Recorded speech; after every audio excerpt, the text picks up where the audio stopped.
Mag-kiss ka sa future mother-in-law mo. Kris Aquino agaw eksena sa nakakatuwang pagbisita kay Bimby sa Eat Bulaga.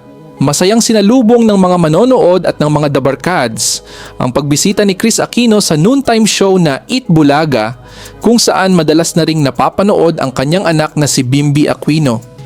Isa sa mga naging usap-usapan sa kanyang pagbisita ay ang nakakatawang hirit ni Kris na mag-kiss ka sa future mother-in-law mo, na agad namang ikinatuwa ng mga nasa studio at ng mga netizens. Dahil dito, lalong naging masaya at magaan ang naging interaksyon sa programa. Marami rin ang natuwa ng personal nilang makita si Kris matapos ang matagal na panahong hindi siya napapanood sa telebisyon. Para sa marami, ito ang isa sa kanyang mga bihirang public at television appearances matapos harapin ang mga hamon sa kanyang kalusugan sa nakalipas na mga taon. Dahil sa kanyang paglabas sa programa, hindi napigilan ng mga tagahanga na magpahayag ng kanilang pananabik na muling makita si Kris sa telebisyon ng mas madalas. Kilala si Kris bilang isa sa mga pinakasikat at pinakamamahal na personalidad sa industriya, kaya naman marami ang nagsabing nakakamiss ang kanyang presensya sa TV. Kapansin-pansin din sa kanyang pagbisita ang kanyang masiglang disposisyon.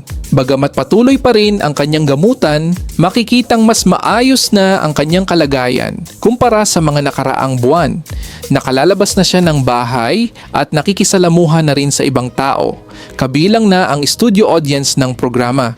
Samantala, ikinatuwa rin ng mga host at ng mga dabarkads ang muling pagkikita nila ni Kris. Marami ang nagsabing nagbibigay ito ng pag-asa at inspirasyon sa kanyang mga taga-suporta na patuloy na nagdarasal para sa kanyang ganap na paggaling.